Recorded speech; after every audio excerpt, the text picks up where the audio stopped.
This is what you get when you mess with us.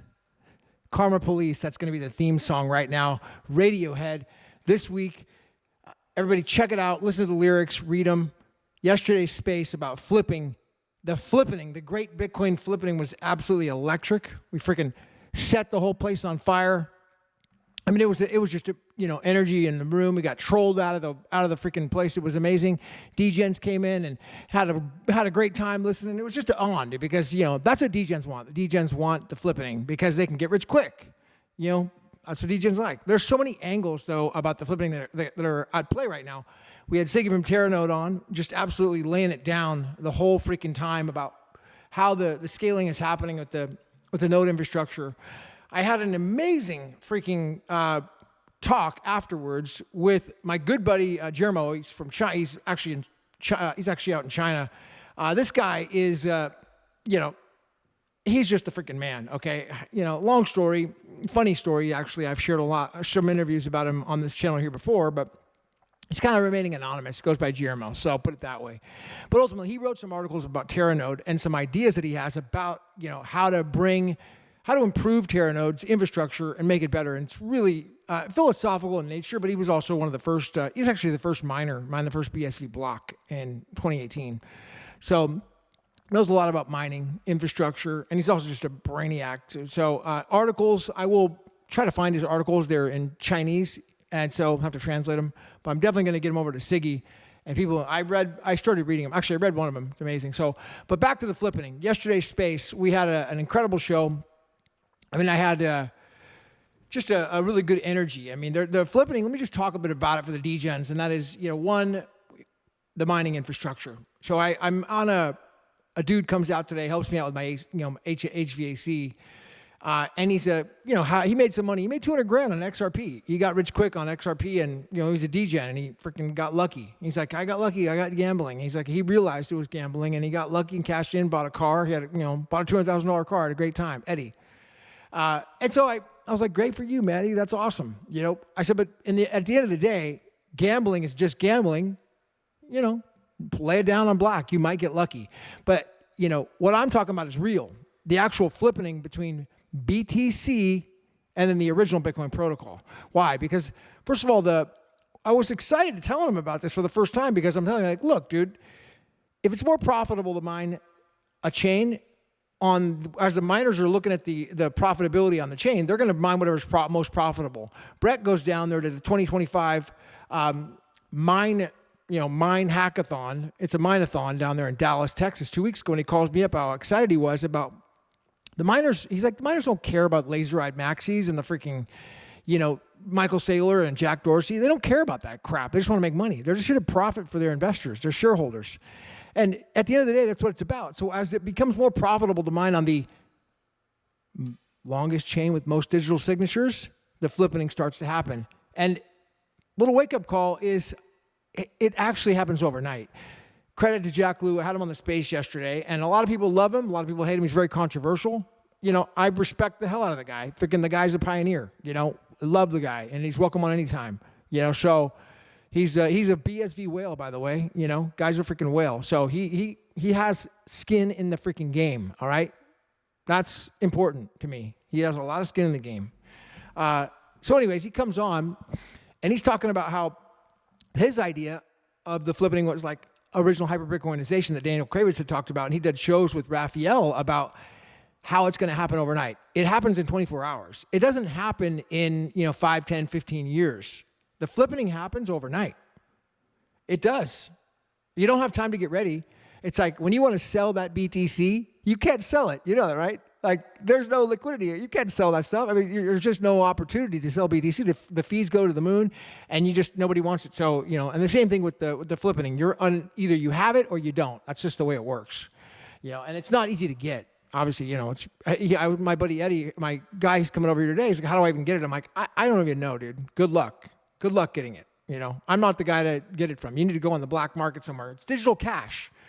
Do work for me. Here, I'll pay you in digital cash. I'll give you some for cash. How about that? So he's going to do work for me, and if he wants to be paid in digital cash, I'll pay it to him. Otherwise I'll just pay them in fiat. But the law side is the other angle. The Clarity Act, it's a real thing. First of all, the Genius Act's already passed. Now the Clarity Act passed through Congress. It's in the Senate right now. Brian Armstrong from Coinbase is over there in Congress. He's trying to lobby against it. And what it's doing is it's clarifying what's a commodity, what's a security. Commodities are going to be, gold, physical assets, original Bitcoin protocol. Those are going to be commodities. They have to have no central point of origin, no founder pre-mining all the blocks, having more than 20% shares. They got to have a set rules of infrastructure in place at the beginning. They can't be tinkering with the protocol, changing it around. Oh, let's add SegWit. Let's cut the digital signatures up. Let's go to proof of stake. We'll go from proof of work to proof of stake. Let's go and change things and just make the protocol private. I mean, name your favorite crypto. All of those are not going to qualify on the standard rules for the Clarity Act that are in there right now, okay? If it passes, which it hasn't, so, okay, I'm just saying maybe it won't pass. I don't know. But I'm lobbying for it to pass because we want clarification like Brian Armstrong has been asking for about the laws. It doesn't make those cryptos illegal. So I want to make sure that you guys understand. I'm not saying the cryptos will become illegal. Not even close. We're still going to have cryptos. The cryptos are just going to become securities, and the cryptos will then go through a different set of laws, just like stocks would. So if you want to buy cryptos, think about going and buying a stock. New York, you got a stockbroker, you get an account, you go through all that stuff. That's how it should be, to have legitimacy behind this stuff. Also, the exchanges are going to be much more accountable. Of course, with the Stablecoin Act, having to actually have liquidity behind your assets. Tether, mind you. All right, now this is where it gets a little freaking exciting, in my opinion, because I like the entertaining side of things, and I'm, been part of this, and so it's that's the Dr. Wright side, Craig Wright side. All right, yeah, we've got him. He's a rock star. He's the freaking, he's the biggest star in the industry by far, biggest celebrity. Everybody, love him or hate him, he's still the most well known. And so, with Dr. Wright, what's come out now? He talked to a former Fox journalist, Kate Mosso, and revealed to her that he has been putting in $20 to $30 million a month in scaling Bitcoin, all right? The actual revival of the protocol. Well, how's he been doing that? The guy's got no money. I've been hearing this from everybody. I've been hearing this from friends of people like in this community saying he has no money. Okay, fine. Now let's just go back here because I talked to Guillermo yesterday and he asked me the same thing. He's like, where's the proof? Where's the proof? I'm like, listen, first of all, this is hearsay, all right? Hearsay is what it is. Hearsay. You got it? That's not for me. So I have no personal firsthand knowledge of this. But what I do have is information. And that is what's public. All right, here's how it goes. Galaxy Digital, Mike Novogratz, he came out, made a press release. You can watch it on some of my prior videos or look for it. He's like, a single investor, single whale, sold $8 billion in BTC. It's the largest BTC transaction of all time. On Mike Novogratz exchange, Galaxy Digital. That happened. That's a press release for it. That was on right around 90 days after the 4th of July, remember Independence Day, United States of America, Independence Day's 8 50 BTC transaction. There was 8 simultaneous 50 BTC transactions all at the same time. They rolled over all at the same time. One of the wallets had CSW in it. The other ones had graffiti on the blockchain. Very, very calculated op codes, writings. So, and the wallet was from the first generation. It was a first generation Bitcoiner. That's not proof that it was Craig Wright. It's not proof. But where I get more excited about is where that wallet was one of the wallets in Kleiman. Okay, the Kleiman Wright case. That was one of the Kleiman wallets that came forward with the bonded courier. Yeah, people talk shit about the bonded courier. Dude, screw you. Go ahead and talk all the crap you want. I don't really care. Bonded courier. Dude, it came through the bonded courier. Go check the case, check the record. He lost he lost it at the magistrate judge on the bonded courier on the sanctions motion, and he appealed to the freaking district court judge. The district court judge overturned the magistrate judge and found the bonded courier appeared with all those wallet addresses, and that was one of them. That was one of the wallet addresses. The wallet, not one. Those 8 wallet addresses, at least one of them I was able to verify were in Kleiman. That's another thing. So now if this guy is liquidating these Kleiman coins, the Wright Kleiman coins, which are the Satoshi era wallets, if he's liquidating that, spending $30 million a month, that's another freaking major flipping because a lot of the people in the boomer mentality and the mainstream, they're finding out about this. Like, credit to Kate, the journalist. She's like, I don't know anything about this. I don't have anything. I have no skin in the game. I'm just a former reporter.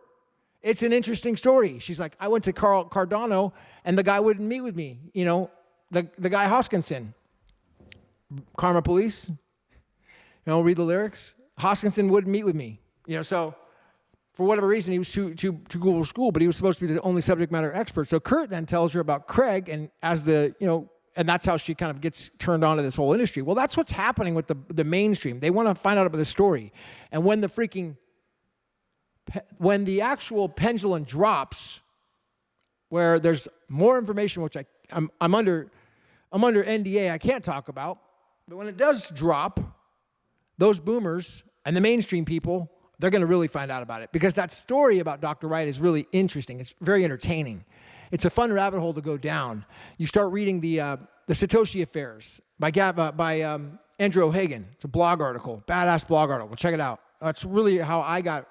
Well, I love going down the rabbit hole and reading them for the first time, hearing about Seven Matthews and the stories about, these three guys driving in a freaking taxi up in Canada, getting in. I'm like, who's riding in shotgun?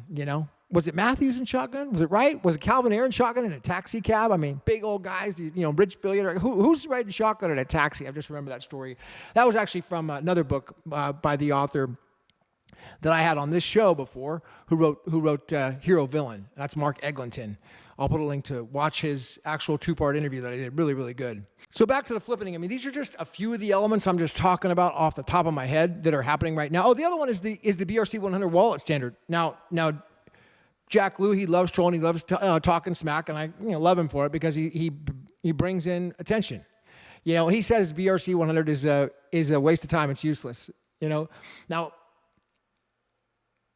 space boots, wearing space boots is totally useless for me. Why? Because I've never used them. I'll never go to the moon. I'm never going to use space boots. I've never tried them before. That's the same reason why he says it's useless. He's never going to use BRC 100, nor has he ever tried BRC 100, so it's useless to him. Personal opinion, dude. Great for him. I'm happy for him. Good for him. Space boots are useless for me. Same like Spanish language. I had guys around me today talking Spanish. I didn't understand a word they said. I could understand Adela and amigo, and that's about it. It's useless to me. I don't know anything about Spanish.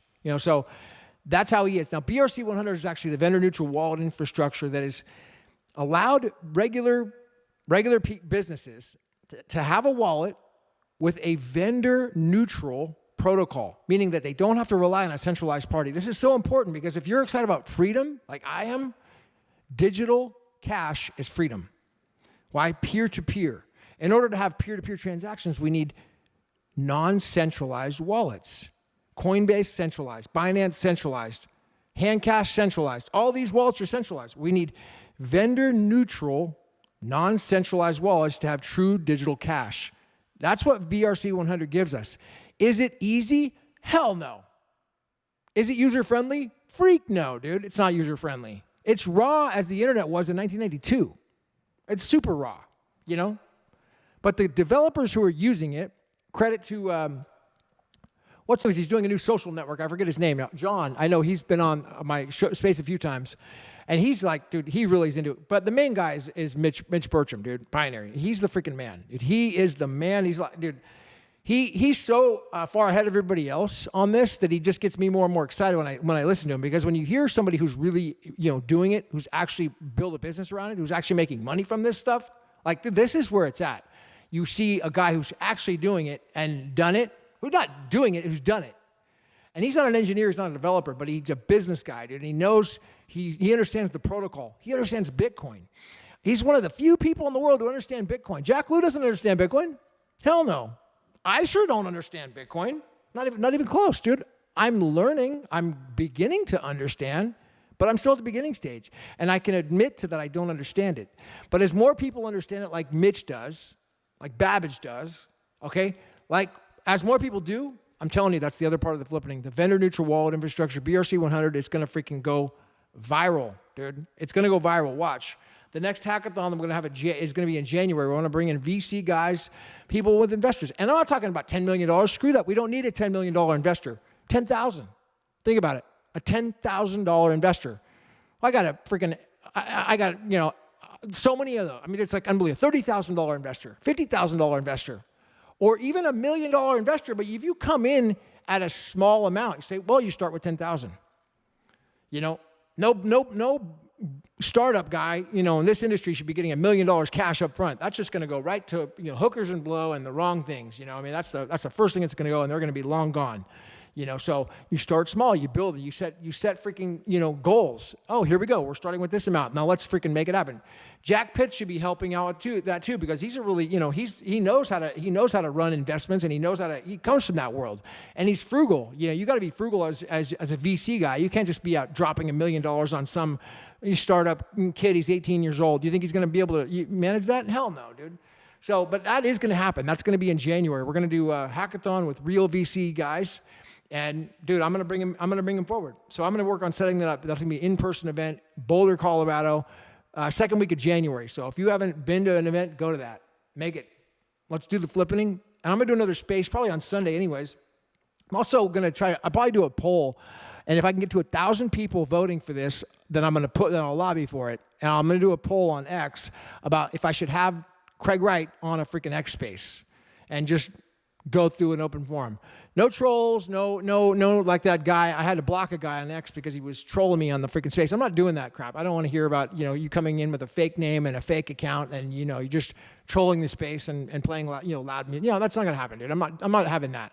So you know, I'm thinking about, like, when people come on a space like that and there's a lot of people, I should have them pay, you know, Bitcoin SV, or somehow show me their wallet address. I don't know. There's got to be a better way to have skin in the game, to see this person actually is a whale. They have skin in the game for sure.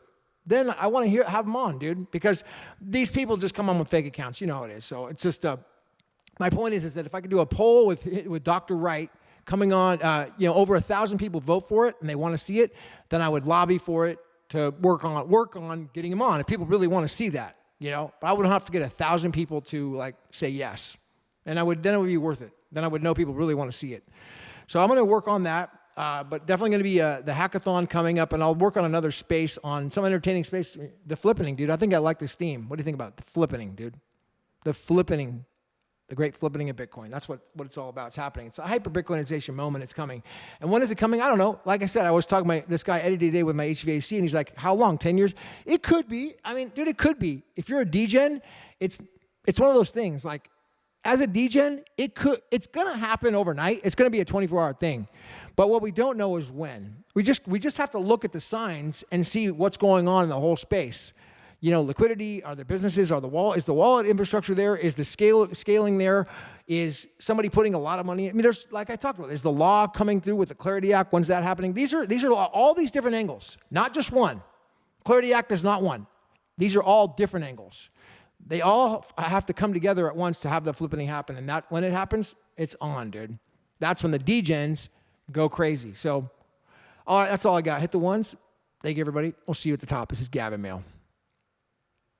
Got a new little setup here, by the way. Or no, not new setup, but a new camera angle. I think it should be better. I got my freaking standing desk up. So, all right, that's it. Oh, I will put the Mark Eglinton video at the end. Check it out. Satoshi Hero Villain.